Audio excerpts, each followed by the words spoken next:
sé si... Yo creo que así está bien, se oye bien. Muy bien.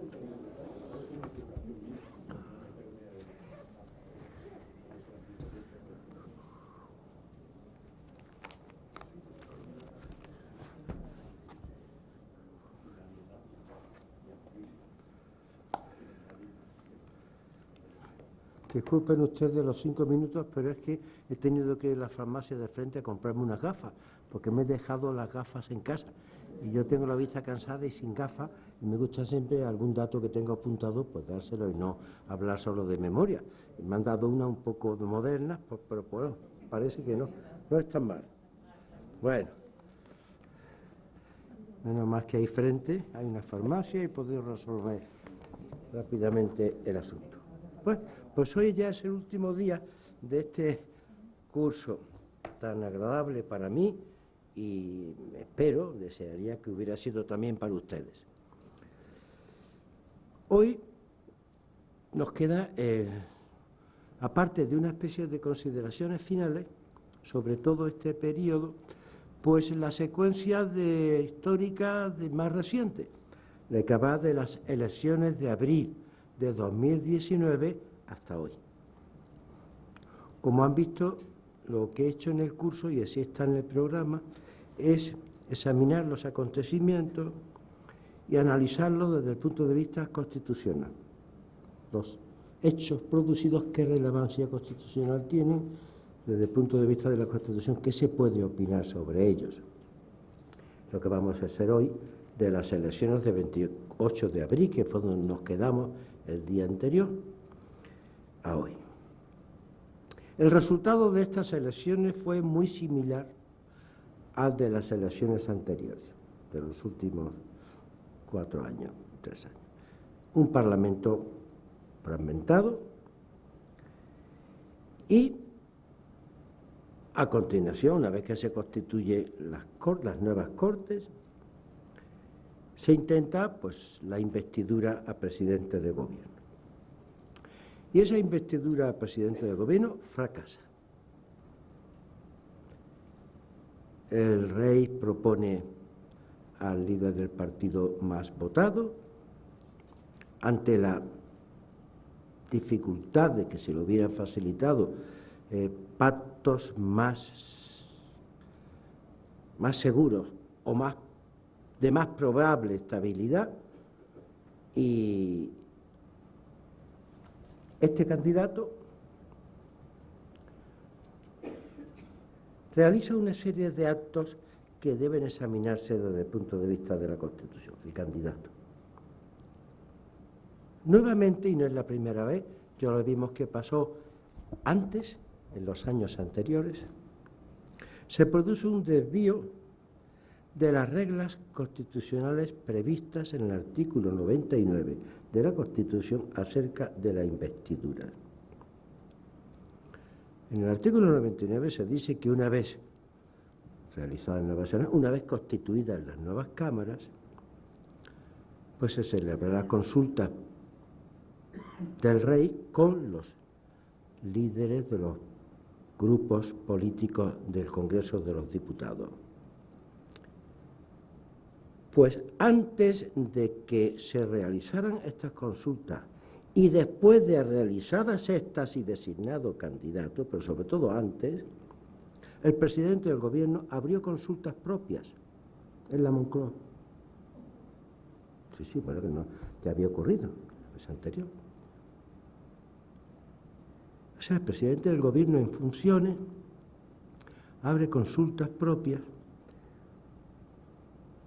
y una vez que el rey lo propone candidato sigue celebrando consultas como presidente del gobierno en funciones, no como candidato en la sede del partido, consultas públicas, consultas que se hacen declaraciones de prensa al final de ellas y todo eso, y convoca a los partidos. Y después me referiré a esto. Bueno, quizá lo mejor sea adelantarlo. Nuestro sistema, en las reglas del artículo 99, lo que impone es que cuando se celebran las consultas regias, que por cierto, quien le comunica al rey que líderes políticos van a ir el presidente del nuevo Congreso. Es decir, hasta constituidas las cámaras no puede haber consultas regias. Hasta constituidas las cámaras no. ¿Vale? Antes de constituirse las cámaras, e incluso una vez constituidas y antes de las consultas regias, el espíritu de nuestro régimen parlamentario exige que haya conversaciones reservadas. Así debe ser. Entre los grupos políticos, no entre el gobierno y los grupos políticos. El gobierno no se presenta a las elecciones. El gobierno no sale elegido. Entre los líderes, el presidente del gobierno sí es el líder de su partido, pero consultas reservadas en el Parlamento, entonces no hay en la sede de la presidencia del gobierno. Consultas reservadas para intentar llevarle al rey los deberes hechos, para intentar llevarle al rey una propuesta que goce de suficientes apoyos cuando ocurre, como está ocurriendo en los últimos 4 años, que tenemos un Parlamento muy fragmentado. No hay mayorías absolutas ni mayoría próxima a la absoluta. Pero eso hay que hacerlo en la más discreta reserva. Y cuando ya el rey lo designa candidato, ese candidato sí puede volverse a reunir, si quiere, con los grupos políticos. Debiera hacerlo no en la presidencia del gobierno, nunca. Pero lo anómalo es que antes de constituidas las cámaras, o una vez constituidas, antes de que se inicie la consulta regia, habrá consultas expresas del presidente del gobierno en funciones. Con esto se está difuminando absolutamente la función del rey prevista en el artículo 99 de la Constitución.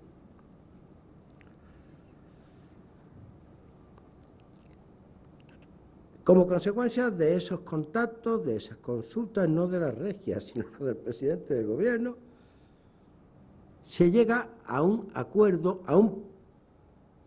previo todavía a la posibilidad de un gobierno de coalición con abstención de independentistas catalanes y apoyo del PNV.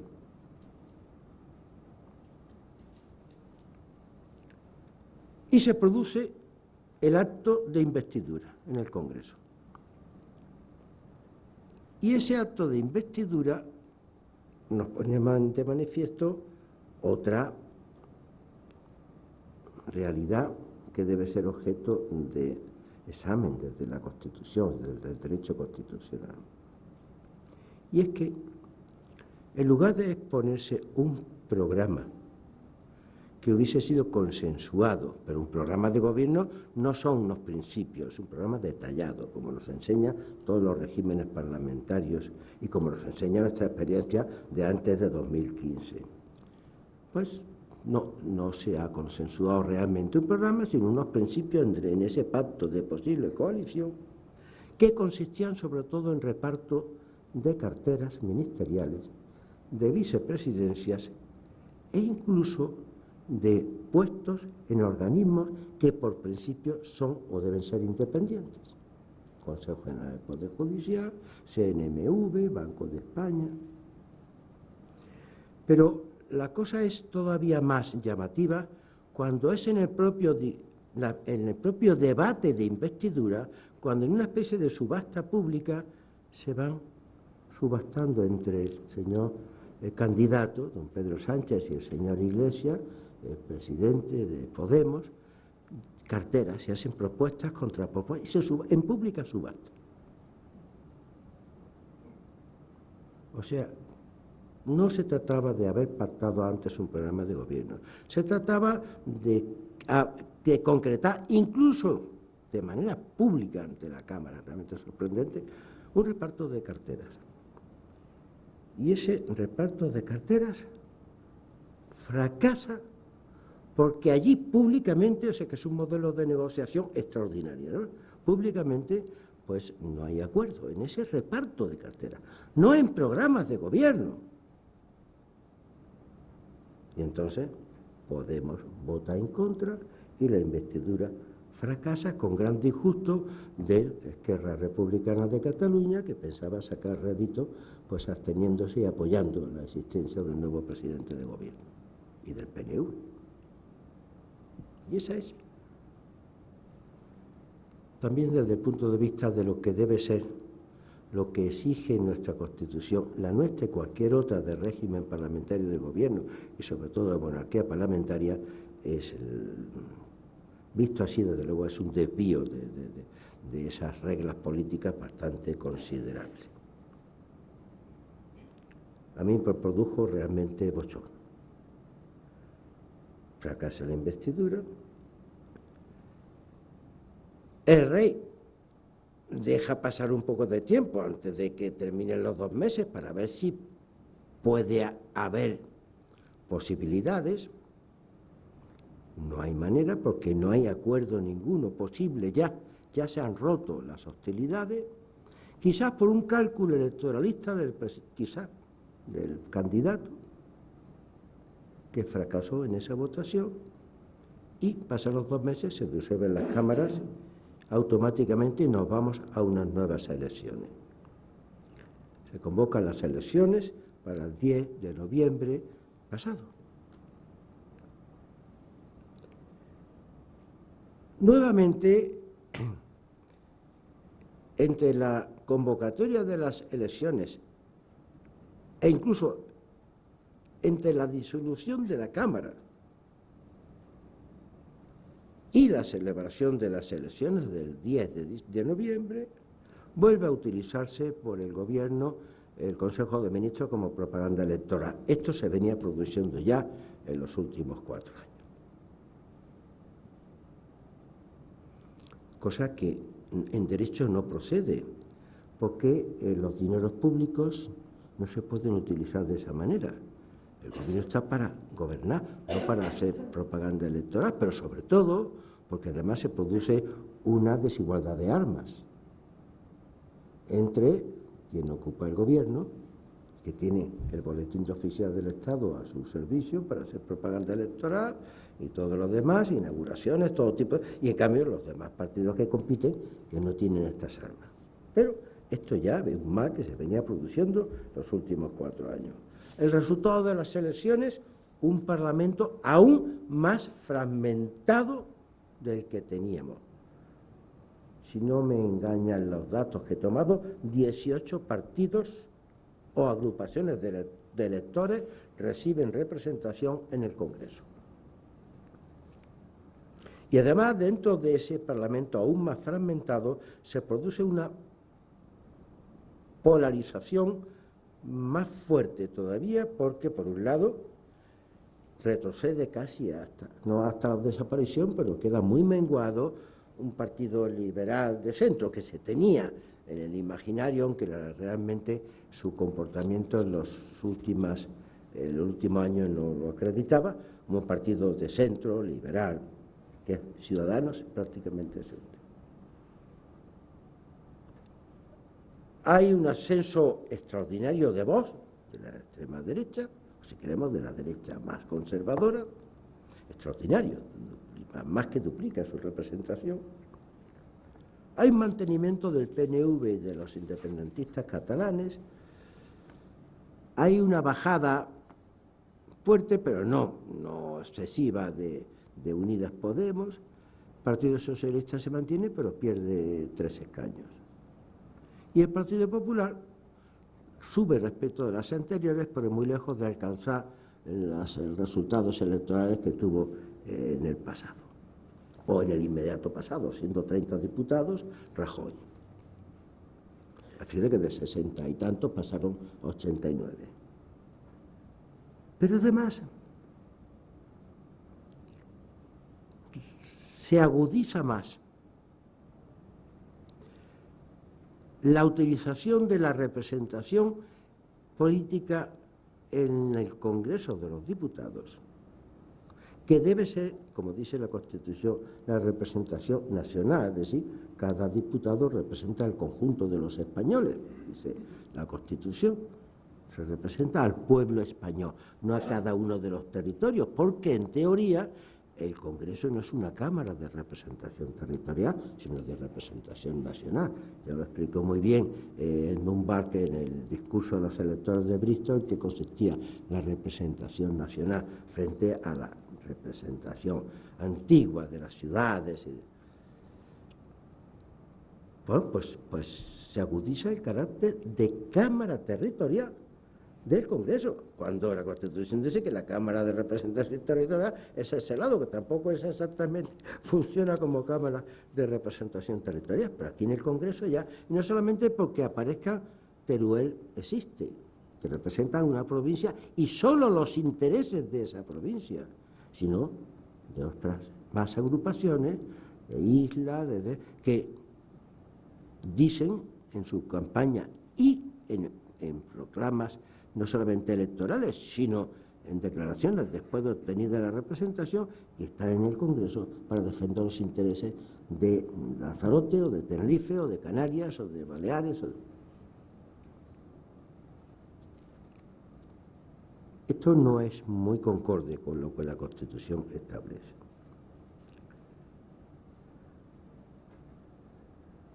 Inmediatamente de producidos los resultados, antes de 48 horas siguientes, se escenifica públicamente un pacto de gobierno de coalición en la televisión pública. Un pacto de gobierno de coalición no entre el Partido Socialista y el Partido Unidas Podemos, sino entre el presidente del gobierno y el Partido Unidas Podemos, y se escenifica en la Moncloa. Presidente del gobierno en funciones, pero presidente del gobierno. Cierto que el candidato de su partido es él, pero en la democracia hay que guardar las formas, pues si no las cosas se hunden. Pero además es un pacto no ya difuso, un pacto ni líquido, gaseoso, porque son unos principios que no tienen concreción alguna de políticas de gobierno, tan gaseosos que puede firmarlos cualquiera. Y hay un abrazo, etcétera, que todos vimos, y se firma ese pacto del público.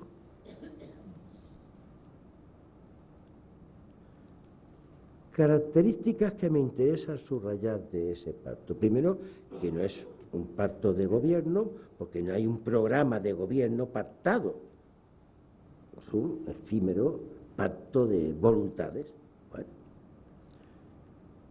Segundo, que inmediatamente se hace público, por lo menos, quién será el vicepresidente y puede que se lanzan globos sobre cuáles puede ser el reparto de cartera. Aún no hay un programa de gobierno pactado que se sepa.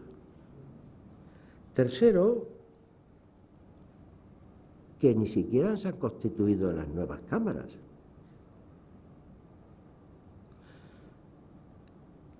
Que ni siquiera ha habido consulta regia, no puede haberla hasta que no se constituyan las cámaras, que ni siquiera hay candidatos designados por el rey, se autoproclama el señor Sánchez como candidato.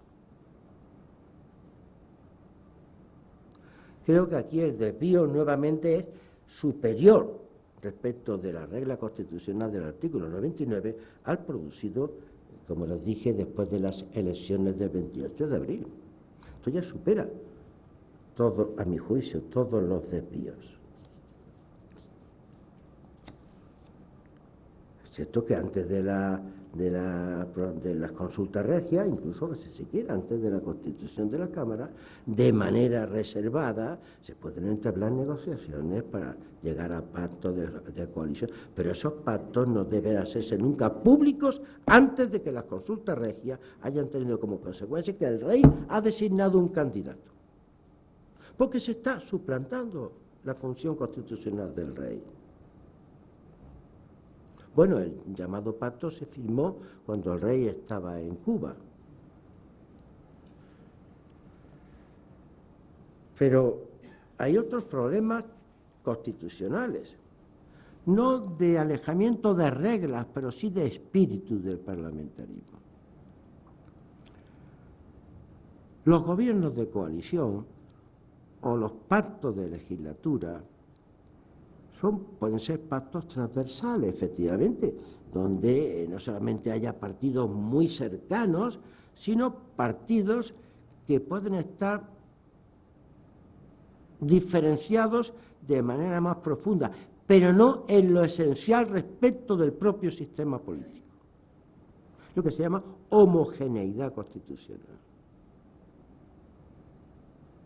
Claro que se puede haber pacto derecha-izquierda, las coaliciones alemanas, pero socialdemocracia, democracia cristiana. Es decir, son pactos de gobierno entre partidos que tienen la misma opinión sobre la forma de Estado.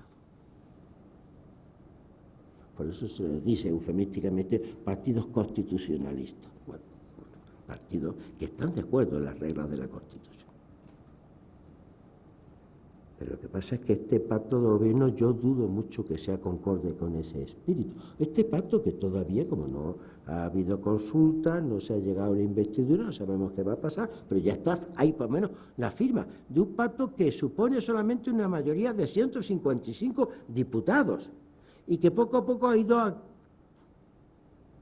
pues sumando adhesiones de estos partidos minúsculos, de Teruel o de las Canarias, nacionalistas gallegos, Baleares, y que está negociando con Esquerra Republicana. Ahora me refiero a eso. Pero lo que quiero decir es que es un pacto donde las fuerzas políticas que ya han firmado apoyarse y las que van proclamando que se ha negociado con ellos y van a apoyarlo, y la que se está negociando son fuerzas políticas muy heterogéneas constitucionalmente.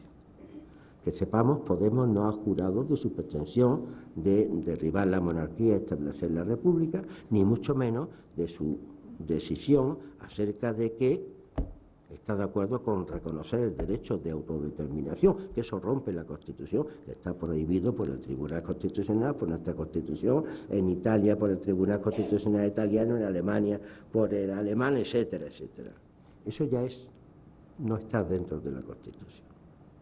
Incluso se puede estar dentro de la Constitución si se propone cambiarla mediante su reforma, pero no si se propone hacer algo que ni siquiera mediante la reforma de la Constitución se puede conseguir, que es la destrucción de la Constitución misma. Eso es, pero es más, a mi juicio, más problemático aún, o más problemática la negociación, que está proclamada, publicitada. El señor Rufián y la señora Lastra parece que son los dos encargados de esa negociación, lo han explicitado en la televisión públicamente, con Esquerra Republicana de Cataluña. Partido que obviamente no está de acuerdo con la Constitución, ni quiere que se reforme, lo que quiere es destruirla, como lo ha hecho a propósito en el levantamiento, golpe, como queramos llamarle, que no fue una mera ensoñación, aunque se haya dicho así en una sentencia, tal no fue mera ensoñación que tuvo que salir el rey, porque el Estado había quedado un poco noqueado y tuvo que aplicarse ni más ni menos que el artículo 155, que después el Tribunal Constitucional, al juzgar esa aplicación del 155 en su sentencia 89-90-2019, ha dicho, convalidando las medidas, que se trató de una situación de tan grave riesgo para la Constitución que fue necesario aplicar el artículo 155. Es decir, no fue una mera ensoñación. Había dado el 17 ese tipo de golpe que lo ha calificado el Tribunal Supremo de sedición y que los fiscales lo calificaban de rebelión. Y además, su dirigente está condenado a 15 años de prisión por sedición. Bueno, pues se está negociando con ese partido que está poniendo pues una serie de exigencias cada vez más altas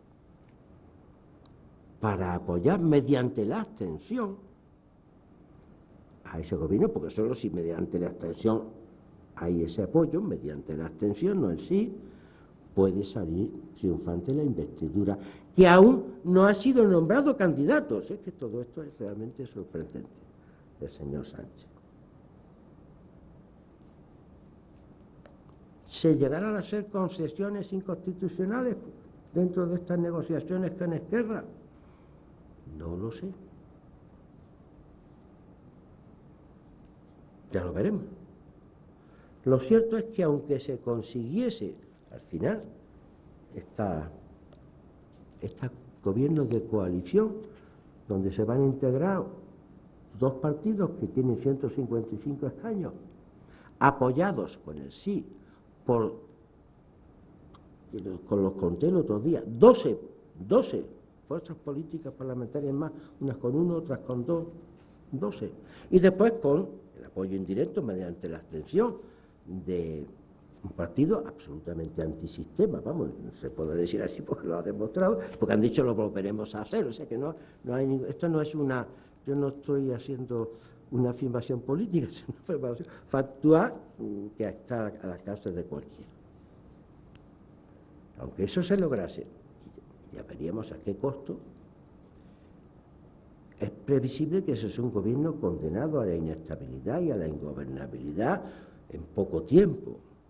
Con lo cual seguiríamos nuevamente el ciclo que ya lleva 4 años, lo seguiríamos de gobiernos en funciones o prácticamente en funciones, legislaturas muy cortas, repetición de elecciones. Y esa es la situación en la que estamos. Yo no sé qué va a pasar. Yo soy, como dije una vez,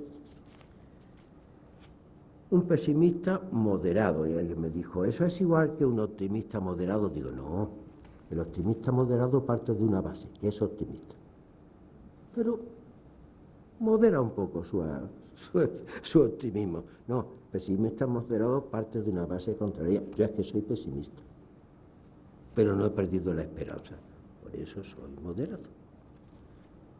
Ya veremos. Ahí estamos ahora. Conclusiones de este dichoso curso, incluidos los de este dichoso último ciclo que hemos estado viendo. Posibles causas de lo que yo he puesto aquí, de estos 4 ingratos años. Pues sí, ingratos años. Las causas, a mi juicio, son múltiples, no se pueden explicar, ni yo tengo capacidad para hacerlo. Yo me voy a señalar algunas. Yo creo que el primero es que estamos hace tiempo, se ha acentuado en los últimos años, en una especie de crisis de la democracia representativa, de la democracia constitucional. Como saben ustedes, lo dije el primer día, a mi juicio, no puede haber más democracia constitucional que la democracia representativa. La democracia directa no casa con la democracia constitucional. Y no solo en España, esta crisis se está produciendo en muchos países del mundo, y en muchos de ellos países occidentales, Estados Unidos, no digamos Reino Unido, aunque eso llevaremos muchos más. Y eso se muestra en una bipolarización mundial fuerte, en un decaimiento de la multilateralidad en el ámbito internacional, en el surgimiento de populismos, nacionalismos, en el auge y el incendio que está sufriendo el último mes la América del Sur, curiosamente de manera muy coordinada y no es tan espontánea como podría parecer, pone de manifiesto que efectivamente se está abriendo camino a aquellos tan terribles de los años 20, que era la ideología de la acción. La democracia no vale las urnas, vale la acción en la calle, la acción, la toma del poder, la violencia, por minorías, pero que acaban forzando o reventando un sistema. ¿Se está viendo? Eso se está viendo. Auge de nacionalismo, enfrentamientos radicales dentro de la clase política, ya hay más que adversarios, amigos y enemigos. El primer día les di el dato de una encuesta que me llenó de pavor antes de este verano, hecha por la Universidad de Harvard, en la que en Norteamérica, 10 años antes, solo el 5% de los simpatizantes del Partido Demócrata veían al Partido Republicano como enemigo.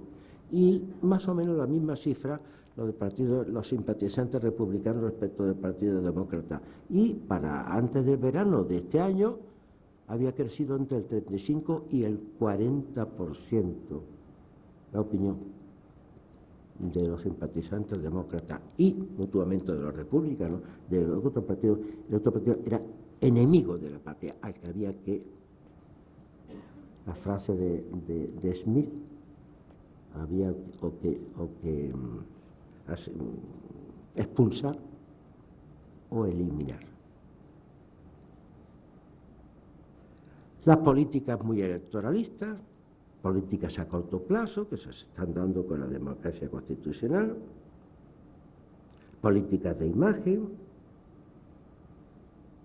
la no educación en valores, tanto en las escuelas como por los líderes políticos con el magisterio de costumbre, la muy defectuosa selección de la clase política, los problemas de una inmigración desordenada, dentro de Europa la debilidad de la Unión Europea para actuar ante grandes problemas, la revolución digital con las redes sociales, con la deseparación del discurso y del debate ilustrado, el alineamiento político de los medios de comunicación quizá excesivo, la normalización de la mentira como algo perfectamente usado y lícito en el discurso político, la atonía de los intelectuales, bueno, las consecuencias de la pasada crisis, el aumento de la desigualdad, todo ello y muchas más creo que están produciendo un problema muy serio en la democracia representativa. Pero también se está produciendo una crisis, no solo en la democracia constitucional representativa, es igual como forma de Estado, recuerden el primer día, sino también en la forma parlamentaria de gobierno, en el parlamentarismo como forma de gobierno. Y no solo en España, el ejemplo que nos está dando el Reino Unido es realmente impresionante, ¿no? Aunque en España yo creo que más, mucho más, está en crisis nuestro parlamentarismo estos 4 años. Las causas, añadidas a las anteriores, porque la crisis del régimen parlamentario está perfectamente conectada con la crisis de la democracia representativa, pero se añaden otras causas más específicas para el régimen parlamentario, además de ellas. Yo creo que la primera y principal es el cesarismo en los partidos políticos. La primera y principal, la errónea admisión de las primarias para la selección del líder máximo del partido, a su vez, además, candidato a ser presidente del gobierno, en la que además vota una cantidad ínfima de los votantes de ese partido, votan los afiliados, y dentro de los afiliados una cantidad ínfima, de ese no llega ni el 0 y pico % del conjunto de sus votantes, afiliados que obviamente pues, están muchos de ellos más radicalizados y sobre todo más sujetos al partido como oficina de colocación, ¿no? Y por tanto es una democracia plebiscitaria en el interior de los partidos. Se elige en unas primarias al líder y este se considera investido de una potestad que le hace disolver los órganos intermedios del partido, conformarlos con sus leales, no atender ni siquiera a esos órganos conformados por sus leales. Don Pedro Sánchez se reunió 1 hora antes de firmar y abrazarse con el señor Iglesias, con su ejecutiva, a la que no comunicó para nada lo que iba a hacer a la hora siguiente.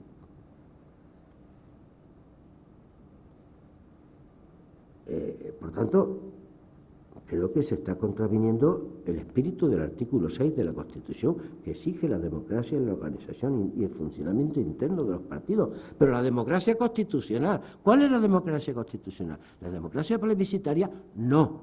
La democracia representativa. La democracia pluralista. Para que en los partidos haya controles internos, haya equilibrios internos, órganos intermedios que no hagan que el partido sea como hoy es su líder. No tiene más voluntad que lo de su líder. Y eso creo que es una de las causas más fuertes de la situación por la que estamos pasando. En mala hora se importó un sistema que venía muy mal para nuestro país y para cualquier otro, excepto los norteamericanos, que ya es otra cosa, no tienen partidos políticos como los nuestros, ni operan ni funcionan como los nuestros europeos. Al mismo tiempo se ha polarizado muchísimo la representación política, se ha puesto fin a la transversalidad tan necesaria, sobre todo en momentos de crisis. Solo se entiende que puede haber gobiernos de un bloque o de otro, pero lo que pasa es que si en un bloque hay una extrema derecha y en otro hay unos señores que han dado un golpe de Estado, realmente la opción, desde el punto de vista constitucional, debería ser inviable. Tiene que ser una opción transversal. Al mismo tiempo tenemos una crisis de la forma territorial del Estado, que de eso no trataba el curso, pero no puedo dejar de aludirla, porque tiene mucho que ver también con las dos crisis a las que acabo de referirme. No se puede separar. Los problemas que tiene hoy España en determinadas partes de su territorio, Cataluña, poco País Vasco, los tendrá más el País Vasco, creo, lo siento, pero creo que sí. Pues entonces tiene también mucho que ver con estas crisis a las que me estoy refiriendo. Es decir, si tenemos crisis en las dos formas, en la forma de Estado en sus dos vertientes: relación poder-territorio, crisis territorial; relación poder-ciudadano, crisis del Estado democrático; y de la forma de gobierno, crisis del parlamentarismo, del régimen parlamentario como forma de gobierno, y cada vez más difuminación y por parte de los apoyos que pretende, que aún no es candidato, aunque se ha autoproclamado como candidato,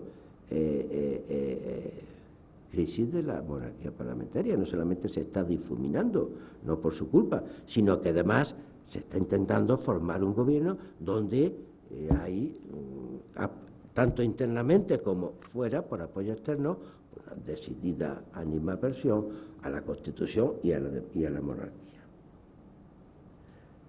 Si a eso le unimos la posibilidad de crisis económica, ojalá no llegue con todo rigor. La verdad es que creo que vamos a entrar, si no es que hemos entrado ya, en lo que se llama una crisis sistémica. Por eso yo soy pesimista moderado. Conclusiones. No tengo conclusiones. Las conclusiones son que se está haciendo muy mal por los dirigentes políticos, de todos los partidos. Peor por algunos, pero todos. Posibles soluciones. No quiero que me pase como otros días porque quede tiempo para el debate. Posibles, pueden pedir, ¿usted tiene ninguna solución? Yo, pocas. ¿Qué se le puede ocurrir a uno, a un profesor de Derecho Constitucional, que es lo que yo soy? Bueno, reformas normativas. Hemos leído en los periódicos, yo he leído en libros y en revistas especializadas, colegas que proponen reformas normativas para salir de este problema. En primer lugar, para salir de nuestra crisis del régimen de la democracia constitucional, crisis de reforma parlamentaria de gobierno, quizás se podría acudir, el otro día se planteó en el coloquio, a una reforma de la legislación electoral, establecimiento de barreras nacionales del 3 o del 5 para la Cámara auténticamente nacional, la Cámara del Congreso. También se podría, hablo en teoría, modificar la ley de partidos para exigir de manera mucho más intensa y controlable jurisdiccionalmente, como pasa con las asociaciones de relevancia, una democracia representativa dentro del partido, no plebiscitaria. y un papel de control de los órganos internos para que el partido no esté ocupado por el líder, sin más, que es un César o un déspota, ¿no? Sí, se podría. Yo creo que eso es imposible en las actuales circunstancias, como está la política española, no habría nunca acuerdo para eso. Dentro de la reforma normativa, también quizás reformas constitucionales. Bueno, también se ha hablado de ellas. Yo creo que para nuestro régimen parlamentario y para la democracia representativa, la Constitución no necesita reforma. No necesita reforma. Además, una Constitución no debe pretender ser una Constitución perfecta. No hay ninguna perfecta. Nuestra Constitución contiene unas reglas y unos principios bastante aceptables respecto de los derechos fundamentales, del Estado democrático, de la representación, del régimen parlamentario. El 99 no está mal redactado. Yo no haría ninguna reforma, no la veo necesaria.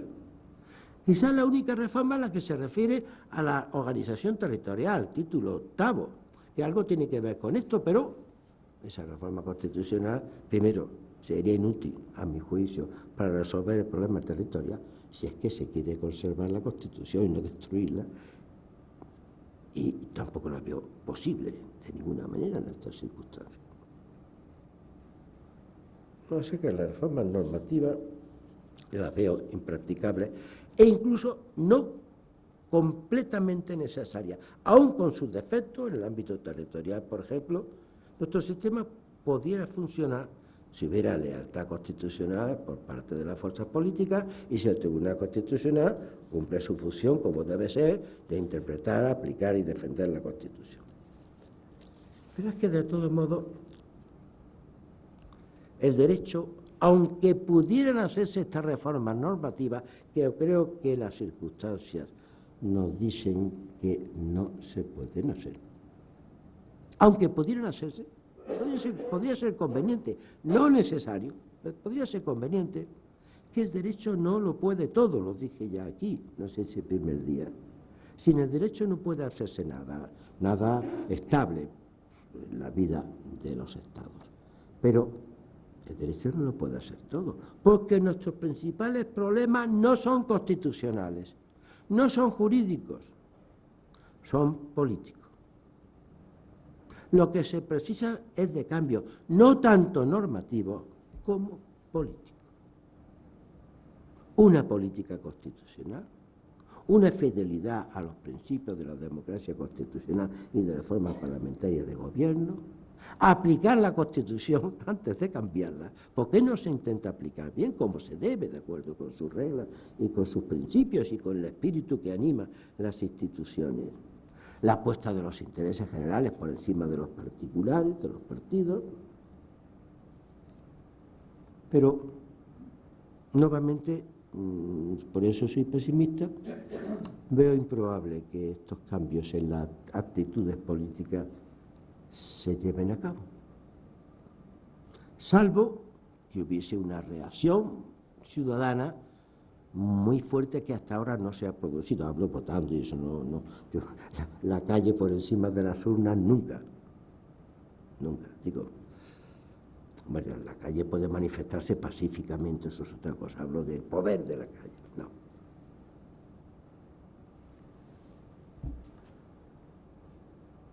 Bueno, entonces las expectativas son o que tendremos nueva investidura fracasada y legislatura fallida y nuevas elecciones, o que tendremos una investidura que triunfa y eso nos plantea un panorama político muy incierto para nuestro sistema democrático. Muy incierto, esa es mi opinión. Y ya veremos lo que va sucediendo. Lo cierto es que ha sido una verdadera pena.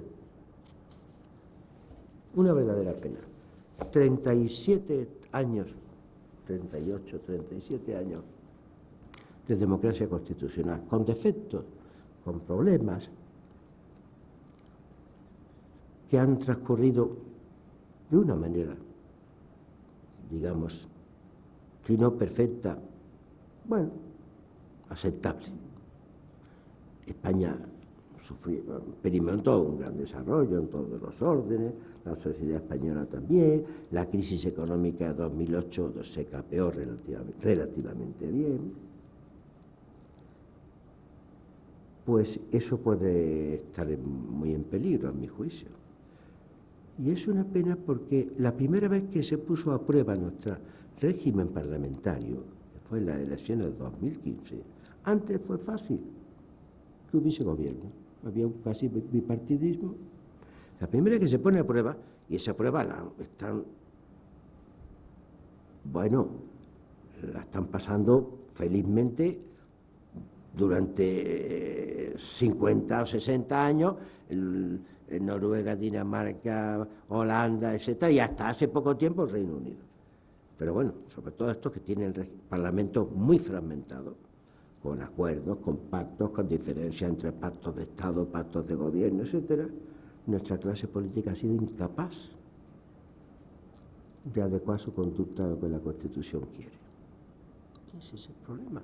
Pero de manera renuente, reincidente, que no ha sido una vez, fracaso 2016, es que han sido 4 años sucesivos y por ahora lo que se está haciendo me parece que es casi tan erróneo como lo que se ha hecho en estos 4 años atrás. Y yo poco más les puedo decir. No tengo nada más, sino que si ustedes quieren decir algo, preguntarme algo, pues no están de acuerdo con lo que yo digo, lo que quieran, pues, para que tengamos tiempo y no nos pase como otras veces que así nos echan de aquí por la noche. No aplaudo, no aplaudo.